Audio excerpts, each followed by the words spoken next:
आपके घर में हरियाली जितनी होगी ना, आप भी हरे भरे नजर आते हैं। फूल होने चाहिए आसपास, और थोड़ी देर के लिए निकलकर आप प्रकृति के बीच में जाएं, पंछी बोलते हो तो अपना फोन वोन, क्योंकि हम तो सारे पंछी की आवाज भी फोन में ही सुनने की कोशिश करते हैं, अपना फोन बंद करके थोड़ा नेचर के साथ जाके तो देखिए। जो आनंद और जो शांति वहां है उसे दिल में भर के घर लेकर के आइए, आपकी जिंदगी महक उठेगी। हाँ, मिक्स मत करना, क्योंकि आजकल गानों में भी रीमिक्स चलता है ना, चीजें जोड़ लेते हैं, भर लेते हैं।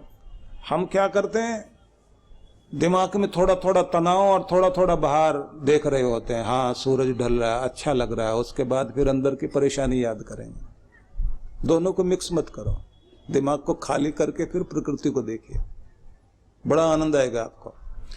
तो इसलिए आपको यह बताना चाह रहा हूं कि जो सुख दुख में सम रहना सीख गया, और भगवान आगे एक शब्द कह रहे हैं, क्षमी, जिसको क्षमा का गुण आ गया, कहते हैं वो मेरा प्रेम पात्र बन जाता है। घरों की लड़ाइयों में, जीवन के व्यवहार में ये एक बात बहुत दुखद होती है, हम गांठ बांध के बैठे हुए होते हैं, दूसरे को माफ करना नहीं जानते। कभी कभी अपनी गलती नहीं भी हो और तब भी आप झुक जाएं, माफी मांग लें, तो उसका मतलब ये नहीं है कि आप गलत हैं, इसका मतलब ये नहीं है कि आप हार गए, उसका मतलब ये भी नहीं है कि आप कमजोर पड़ गए। उसका मतलब ये होता है कि आपको अपनी ईगो से ज्यादा अपना रिश्ता पसंद है। आप अपने आप को झुकता हुआ देखना जरूर चाह रहे हैं, लेकिन अपने रिश्ते को टूटता हुआ नहीं देखना चाहते। कोशिश करो अपने रिश्ते निभा लिए जाएं, क्योंकि संपूर्ण तो कोई भी नहीं है, और यहां से वहां अच्छा नहीं है, इससे वो बेहतर नहीं है। हर घर के आगे एक पर्दा पड़ा हुआ है जो देखने में लगता है कि बहुत वो घर खुशहाल है, लेकिन जहां भी देखोगे कुछ न कुछ कमी हर घर में है। इसलिए जो आप हैं बहुत अच्छे हैं, जो आपके हैं वो बहुत अच्छे हैं, बस आपस में आनंद से रह लीजिए, एक दूसरे के साथ खुशी मना लीजिए, तो आपकी जिंदगी में आनंद रहेगा, नहीं तो आप दुखी होते रहोगे। इसलिए तुलना मत करिए, गलतियां हो जाएं किसी की तो माफ कर देना, गांठ मत बांधना, और हो सके बोल चाल बंद मत करना। आपस में बातचीत जारी रहेगी ना, तो अंदर की पीड़ा कम रहेगी। लड़ाई हो जाती है आपस में तो बोल चाल मत बंद करो। ज्यादा पढ़े लिखे होते ना, 15-15 दिन तक, महीनों तक नहीं बोलते। एक घर में तो मैंने देखा पति पत्नी ने 1.5 साल तक बात नहीं करी आपस में, नाक का सवाल था। और जहां बोलेंगे नहीं तो वहां कनखियों से तो देखते हैं ना, सारा ध्यान उसी में रहता है, ये कर क्या रहा है। बड़प्पन का परिचय दीजिए व्यवहार में भी। और भगवान ये कह रहे हैं कि जब तुम क्षमाशील हो जाते हो ना, तब मेरी कृपाएं तुम्हारी तरफ पहुंचती हैं। और दूसरों को मान देने वाला वही तो होता है जिसके अंदर अपनी ईगो प्रॉब्लम नहीं होती, सवाल लड़ाई का नहीं बनाता। एक बहुत अच्छे संत हुए हैं, अभी नहीं रहे वो, युवाचार्य आचार्य महाप्राज्ञ, आचार्य तुलसी के शिष्य थे। अपने गुरु को बहुत मान दिया उन्होंने, अपने गुरु के सम्मुख इतने अदब से, इतने आदर से पेश आते थे, क्योंकि जो भी कुछ था वो समझते थे कि सब कुछ मेरे पास मेरे गुरु का ही है। और बहुत योग्य विद्वान, बहुत योग्य विद्वान, बहुत लिखा उन्होंने, बड़ा अद्भुत लिखा। तो किसी ने उनके, क्योंकि एक समय ऐसा आ गया, आचार्य तुलसी ने अपने शिष्य को अपनी गद्दी पर बैठा दिया अपने सामने, और खुद को मुक्त कर लिया सब दायित्वों से। तो एक जगह जब उनका कार्यक्रम हुआ तो लोगों ने बहुत तारीफ की उनकी। और लोग बोलते समय कह ही देते हैं आप तो अपने गुरु से भी बहुत आगे चले गए हैं। तो वो क्या कहते हैं, मैं तुम्हें 9 फुट का दिखाई दे रहा हूं पर मैं हूं 3 फुट का। वैसे वो 5-6 फुट के थे कि मैं तुम्हें 9 फुट का दिखाई दे रहा हूं लेकिन हूं 3 फुट का, क्योंकि मेरे सदगुरु 6 फुट के हैं, उन्होंने 3 फुट वाले को कंधे पे बैठा रखा है, उनके कारण मैं ऊंचा दिखाई दे रहा हूं। ये जो ऊंचाई दिखाई दे रही है मेरे सदगुरु के कारण है। और ऐसा बोलते ही उनकी आंख में आंसू आ गए। पता लगता है ना कि प्यार कितना है अंदर उभर आया बाहर। जो हर पल हर रूप में अपने बड़ों को मान दे, हर रूप में कृतज्ञ रहे, अपनों के बीच में भी उनके किए हुए एहसानों को माने और उनकी गलतियों को भी क्षमा करने के साथ साथ अपने मन में किसी तरह की गांठ ना पाले, तो वो स्वर्ग तो बनता ही है घर। लेकिन भगवान श्री कृष्ण तो कहते हैं कि मेरे प्यारों की पहचान पूछना चाहते हो तो बस यही पहचान है मेरे प्यारों की। ऐसे ही लोग हैं जिनको मैं प्यार करता हूं, वो मेरे प्यार के काबिल हैं। और आगे जाके तो उन्होंने और भी अद्भुत शब्द कहे, संतुष्ट सततम योगी यत्तात्मा दृढ़ निश्चय मई अर्पित मनोबुद्धिर यो मद भक्त स मे प्रिय। अगले श्लोक में जाके कहा, ये 8 अमृत की बूंदे हैं 12वें अध्याय में, गीता के 12वें अध्याय का ये अमृताष्टकम। ये आपके पास लिखा नहीं, आपके दिल पर लिखा हुआ होना चाहिए कि मेरे भगवान को क्या पसंद आता है। तो उन्होंने कहा संतुष्ट सततम योगी, सतत संतुष्ट जो रहता है ऐसा जो योगी है, जो परमात्मा का भक्त है, जो दिया जितना दिया जैसा दिया जिस स्थिति में मैं रह रहा हूं उसमें संतुष्ट होकर तृप्त होकर धन्यवाद के गीत गाने लग जाए, भगवान का धन्यवाद करता हुआ प्रसन्नता अनुभव करता हुआ जिए। कहते हैं ये पहली पहचान है उसकी कि जो परमात्मा का लाडला है वो ये शिकायत नहीं करता कि कम क्यों है और दूसरे के पास ज्यादा क्यों है। और कमाल तो ये है, परमात्मा के ध्यान में बैठने के बाद भी यत्तात्मा दृढ़ निश्चय, वो जुड़ा रहता है। वहां से उठा, घर में भी जा रहा है, तो साधना करने के बाद मान लीजिए पार्क में साधना करके आया या किसी नदी सरोवर के किनारे बैठकर आया या मंदिर में बैठकर आया, वहां से जो ध्यान करके उसके अंदर प्रेम और आनंद की लहर पैदा हुई, अब वो घर के लिए जाने लगा, तो उसकी हरकत कैसी होगी। अपनी गाड़ी का दरवाजा भी अगर खोलेगा, प्यार से चाबी लगा के आराम से दरवाजा खोला, प्यार से बैठा, गाड़ी को स्टार्ट किया बिना किसी इरिटेशन के, प्यार से गाड़ी को चलाता हुआ पूरी मस्ती में जैसे गुनगुनाता हुआ जा रहा हो, और उसके सामने से कोई जिक जैक करते हुए गाड़ी चलाता हुआ सामने से आ रहा है, हॉर्न बजाता हुआ टेढ़ा मेढ़ा अजीब तरह से गाड़ी चलाता हुआ कोई आ रहा, ये अपनी गाड़ी को साइड में लेकर आराम से चलता जा रहा है और उसकी तरफ मुड़ के प्यार से देखता है, जबकि आमतौर से ड्राइवर के मुंह से गाली जरूर निकलती है। किसी को देख लेना ऐसे करते हुए कि खुद तो मरेगा, दूसरे को भी मारने में तुला हुआ है। क्योंकि कुछ लोग होते हैं ना, सरस्वती माता हंस पे बैठ के चलती हैं और यमराज भैंसे पर चढ़ के चलता है और भैंसे का कोई नियम नहीं होता।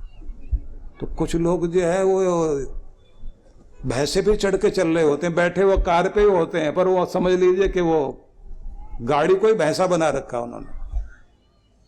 अब ऐसा आदमी जो चला जा रहा है, वो अपनी गाड़ी चलाते हुए जो बहुत प्यार वाला भगवान की भक्ति करके आया, आराम से जाके अपने घर गाड़ी पार्क की और आसपास के मौसम को याद करते हुए आज का दिन का नाम बोलेगा, आज इतनी तारीख, ये वाला दिन, ये महीना, ये समय, इस गोत्र वाला मैं आज इस समय इस क्षण का आनंद लेते हुए अपने घर की तरफ प्रवेश कर रहा हूँ। मैं आज बहुत आनंद में हूँ मैं बहुत खुश हूँ, हर पल मेरी जिंदगी में खुशियाँ हैं। भगवान ऐसा चमकता हुआ सुनहरा दिन मुझे रोज देना, मेरे घर में खुशहाली देना। और अपने घर की तरफ देखता हुआ मुस्कुराता है कि ये मेरा प्रेम मंदिर है, मेरे संबंधों का संसार। अब आप चलते हुए देख रहे हैं व्यक्ति को, घर के द्वार पर जाकर खड़ा हुआ, अब बैल बजाता है तो एक बार अंगूठा लगाया, बैल बजाई और चुपचाप प्यार से प्रतीक्षा कर रहा है। अंदर परमात्मा का प्यार वहां तक आया ना। अब दूसरे आदमी को सोचिए या दूसरे दिनों को देखिए, जिस समय वो इरिटेट होता है, घर में आया, दरवाजे पर आया तो जोर जोर से ऐसे ऐसे बैल बजाएगा, और उसके बाद बैल बजाने के बाद भी 4 बार दरवाजा ठोकेगा और अंदर से आवाज आएगी, चल के आएंगे, हवाई जहाज पे बैठ के नहीं आएंगे, आप थोड़ा धैर्य रखिए।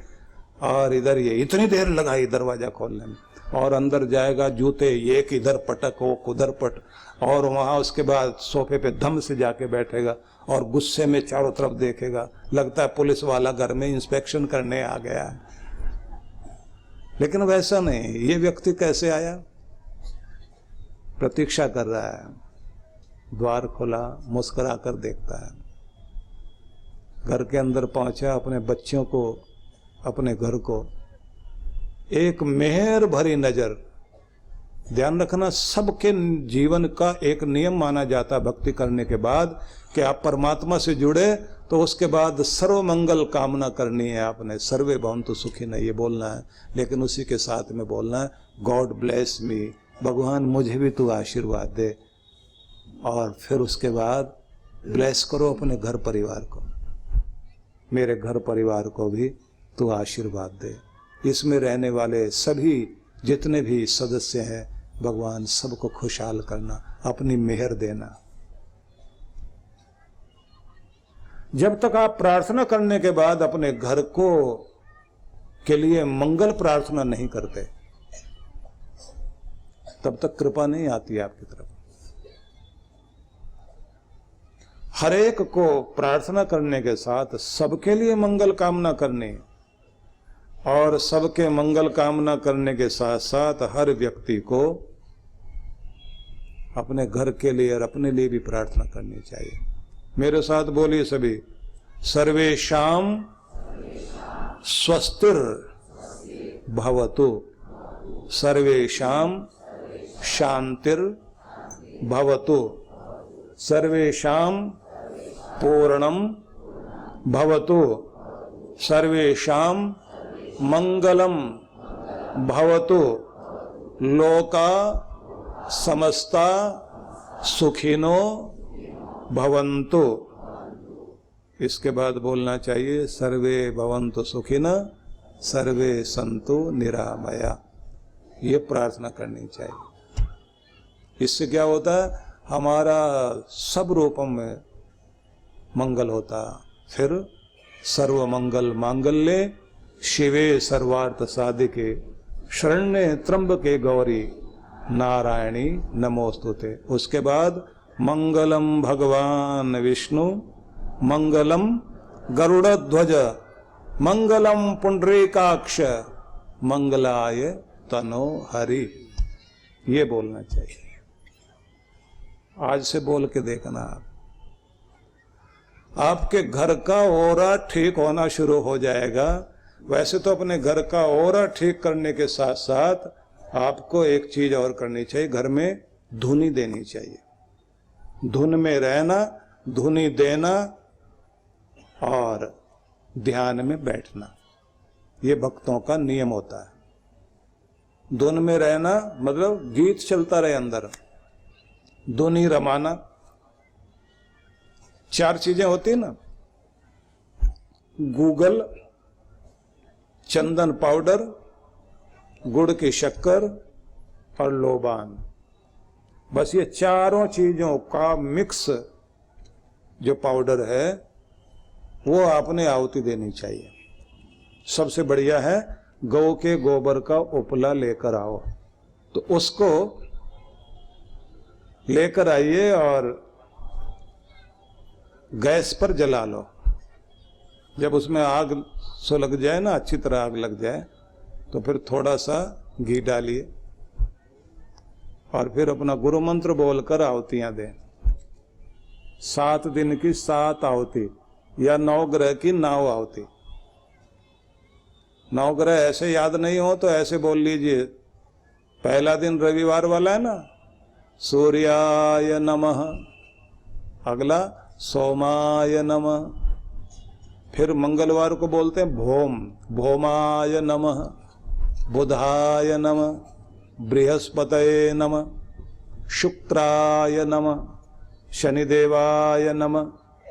7 हो गए, अब 2 रह गए। राहुवे नमः, केतवे नमः। तो 9 आहुति दी। सर्वे ग्रह शांतिकरा भवन्तु। तो 9 आहुति दी और देने के बाद वो धुआं जो होने लग गया ना, सब कमरों में घुमाते घुमाते और आंगन में जाके रख दीजिए। सारे घर की अला बला निकलकर आसमान में उड़ जाएगी और आपके घर का ऑरा क्लीन हो जाएगा। सबको नियम बना लेना चाहिए। आप अपने घर में बरकत लाना चाहते हैं, इसको बोलते हैं दारिद्र्य नाशक यज्ञ सामग्री। अपने घर का ऑरा ठीक करना, अपने घर में सौभाग्य लाना, बिना बात के झगड़ा होता है। किसी का मंगलवार वाले दिन पहले घबरा जाते हैं, मंगल को झगड़ा होता है। कुछ तो बोलते हैं मंगल क्या जी, हमारे लिए तो दंगल है। और किसी का झगड़ा शनिवार को, शनिवार आते ही, और किसी का वैसे नहीं झगड़ा होता। ननद जब आने वाली होती है ना, उनको लगता है जब भी आएगी झगड़ा करा के जाएगी। 15 दिन तक घर में झगड़ा चलेगा। जैसे ही समझौता होगा, शांति होगी, फिर सूचना आ जाती फिर आने वाली है। किसी के घर में किसी कारण झगड़ा, लेकिन अच्छी बात यह है अपने घर का ऑरा ठीक करें। और ये ध्यान रख लीजिए, ये ऐसी चीज है, अगर आप इसको आंगन में रख देंगे, धुआं निकलकर पड़ोस में भी गया ना, उसका भी भला करेगा। नहीं तो ऐसा होगा आपका निकलकर पड़ोसी को लग गया तो फिर वो भी क्या करेगा, ढूंढ के लाएगा ये सामग्री मिलती कहाँ है। फिर आपकी तरफ एग्जॉस्ट फैन लगाएगा और फिर आप खेलेंगे बैडमिंटन। गेंद इधर से उधर, उधर की गेंद इधर। कभी भी किसी भी महान पुरुष को ऐसी कोई चीज नहीं बतानी चाहिए जो हमारा निकले और दूसरे को लगे। हमारा भी भला और दूसरे का भी भला। जब सबका भला होता है तो आपका और भला होता जाता है। अपने घर का ऑरा ठीक करना। संतुष्ट सततम योगी यत्तात्मा दृढ़ निश्चय, जो हर पल भगवान से जुड़ा हुआ है, जिसका निश्चय दृढ़ है। मई अर्पित मनोबुद्धि यो मद भक्त स में प्रिय, जिसने अपने मन और बुद्धि को मुझे अर्पित कर दिया है। भगवान कहते हैं बस ऐसा ही मेरा लाडला, मेरा प्यारा होता है। ऐसे व्यक्ति को ही मैं अपना अनंत प्यार देता हूँ। परम पूज्य सद्गुरुदेव श्री सुधांशु जी महाराज एवं डॉक्टर अर्चिका दीदी जी के पावन सानिध्य में अमृत भक्ति सत्संग का आयोजन होने जा रहा है। दिनांक 4 से 7 फरवरी 2025, जिसमें विशेषकर ध्यान, यज्ञ, अनुष्ठान, सत्संग एवं अमृत गंगा महाआरती होगी। इनमें आवास एवं भोजन व्यवस्था भी उपलब्ध है। स्थान सुधांशु जी महाराज कुंभधाम, प्लॉट नंबर 46, सेक्टर 6, नाग वासुकी मार्ग, प्रयागराज, उत्तर प्रदेश। आयोजक विश्व जागृति मिशन। संपर्क सूत्र। आप सभी सपरिवार सादर आमंत्रित हैं। आयोजन में भाग लेने के लिए अपना नाम पंजीकृत करवाने के लिए संपर्क करें। परम पूज्य सद्गुरुदेव श्री सुधांशु जी महाराज एवं डॉक्टर अर्चिका दीदी जी के पावन सानिध्य में शिव मंगल महोत्सव 25 एवं 26 फरवरी 2025 दिल्ली स्थित आनंद धाम आश्रम में होने जा रहा है भव्य एवं विशाल कार्यक्रम। इस बार शिवरात्रि का अवसर है और यह अवसर हम सब के लिए बहुत ही हर्ष और आनंद देने वाला है। इस अवसर पर आनंद धाम आश्रम नई दिल्ली में अद्भुत कार्यक्रम रखा गया है, जिसको हम शिव मंगल महोत्सव के रूप में मनाएंगे।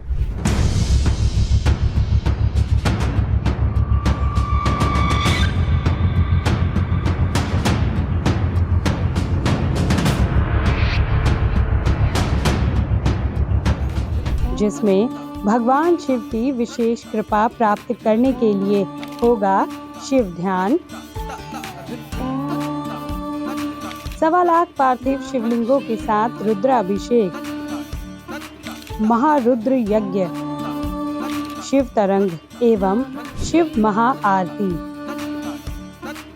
आप सभी इस कार्यक्रम में सादर आमंत्रित हैं। पंजीकरण एवं अधिक जानकारी के लिए संपर्क करें।